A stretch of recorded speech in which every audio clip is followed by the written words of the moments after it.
చెపాక్లో చెన్నై చెలరేగింది. ఆల్రౌండ్ ప్రదర్శనతో అదరగొట్టింది. శనివారం జరిగిన హై వోల్టేజ్ మ్యాచ్లో ముంబై ఇండియన్స్ ను చిత్తు చేస్తూ 8 వికెట్ల తేడాతో విజయభేరి మోగించింది.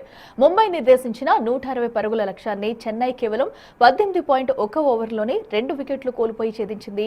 కెప్టెన్ రుతురాజ్ గైక్వాడ్, కార్తిక్ శర్మ అద్భుతమైన హాఫ్ సెంచరీలతో చెన్నై విజయంలో కీలక పాత్ర పోషించారు.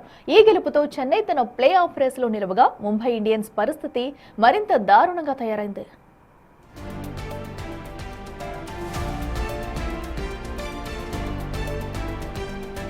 ముందుగా టాస్ గెలిచిన ముంబై ఇండియన్స్ బ్యాటింగ్ ఎంచుకుంది. అయితే చెన్నై బౌలర్ల ధాటికి ముంబై బ్యాటర్లు వరుసగా పెవిలియన్ బాటపట్టారు.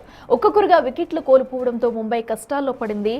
నమన్ ధీర్ 57 రన్స్తో ఒంటరి పోరాటం చేయగా రాన్ రికెల్టన్ 37 రన్స్తో మెరుపులు మెరిపించారు. కానీ ఇతర బ్యాటర్లు విఫలం కావడంతో ముంబై నిర్ణీత 20 ఓవర్లలో 7 వికెట్ల నష్టానికి 159 పరుగులు మాత్రమే చేయగలిగింది.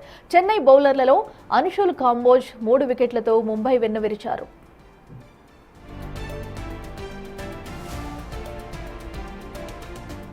స్వల్ప లక్ష్యంతో బరిలోకి దిగిన చెన్నైకి ఓపెనర్లు శుభారంభమిచ్చారు.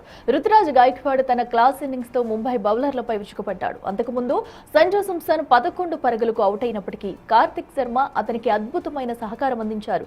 వీరిద్దరూ రెండో వికెట్ కు భారీ భాగస్వామ్యాన్ని నెలకొల్పి మ్యాచ్ ను ముంబై చేతుల్లోంచి లాగేసుకున్నారు. ముంబై బౌలర్లతో అల్లా గజన్ఫర్, జస్ప్రీత్ బుమ్రా తలో వికెట్ పడగొట్టినప్పటికీ చెన్నై జోరును అడ్డుకోలేకపోయారు.